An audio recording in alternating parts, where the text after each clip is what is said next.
Hello and welcome to English is Fun. My name's Jim. Later, Leyland's going to come along and read the story of Cinderella in Indonesian. Meanwhile, I'm going to read it to you in English. Okay, here's the story of Cinderella. Once upon a time, there was a beautiful young girl named Cinderella. She was very kind and gentle. When she was a baby, her mother died, and so she lived with her father. One day, her father decided to marry a woman who had two ugly daughters. The daughters were called Holly and Dolly, and were very cruel to Cinderella. They hated Cinderella because she was kind and gentle. Every day they would make her clean the house, wash their clothes, and cook the meals. One day, a servant of the king came to the house.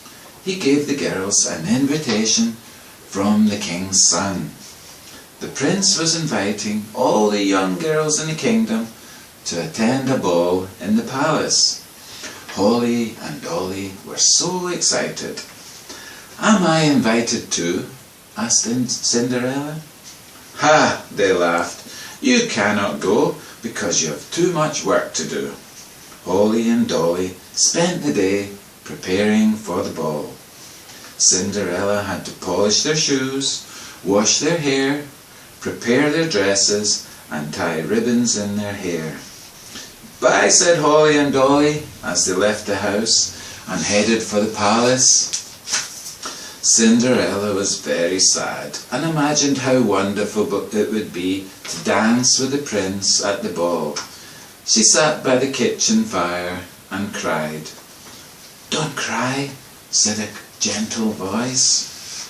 Cinderella looked up and saw a beautiful woman standing before her.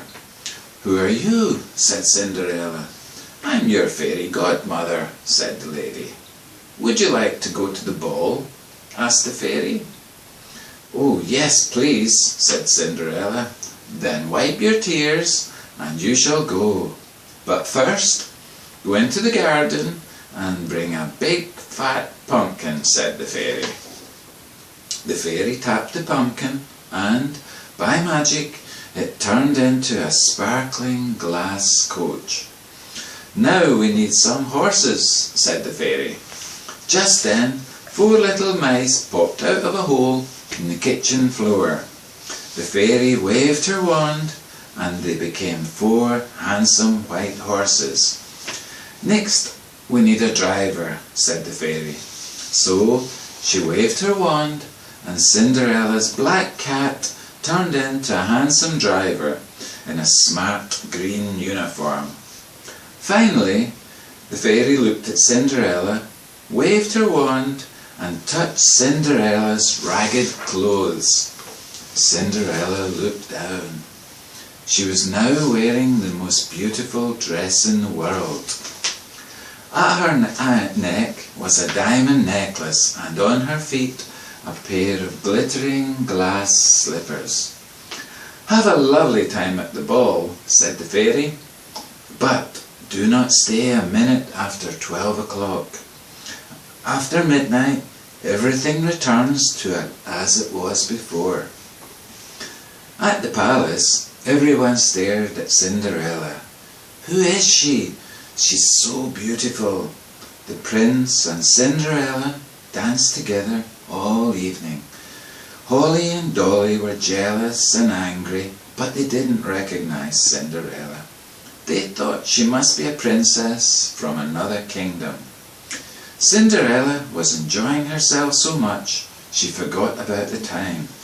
It was only when the clock began to ring midnight that Cinderella remembered the fairy's warning. Suddenly, she ran from the palace without looking back. As she got into her coach, she dropped one of her glass slippers in the palace gardens. But it was too late to pick it up.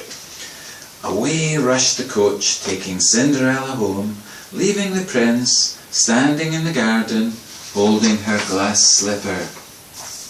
That night, the prince thought about the glass slipper and dreamt of Cinderella. Next morning, the prince decided he was going to find the girl whose foot fits the glass slipper and marry her. So he sent his servant to visit all the girls in the kingdom, but none of them could fit the tiny glass shoe on their foot. At last the servant came to the house of Cinderella. "Me first," said Holly. She tried to get the shoe on, but her feet were too fat. Then Dolly tried on the shoe, but her feet were too long. "May I try on the shoe?" asked Cinderella. "Ha!" laughed the sisters. "You weren't even at the ball." The prince's servant said to Cinderella, "If you wish to try it on, you can."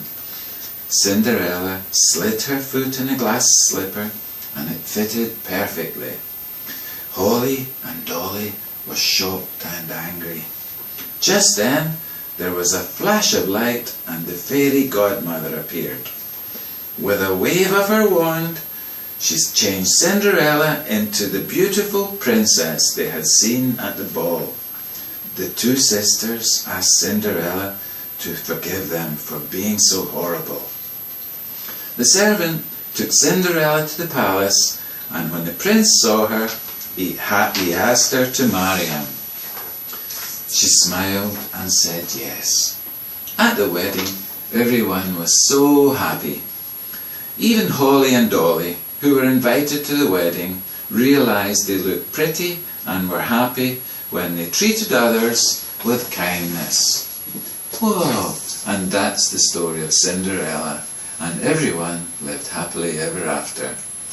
Okay, well that's enough from me and Cinderella, and we'll look forward to seeing you soon. So it's goodbye from me, and it's goodbye from my friends. Goodbye.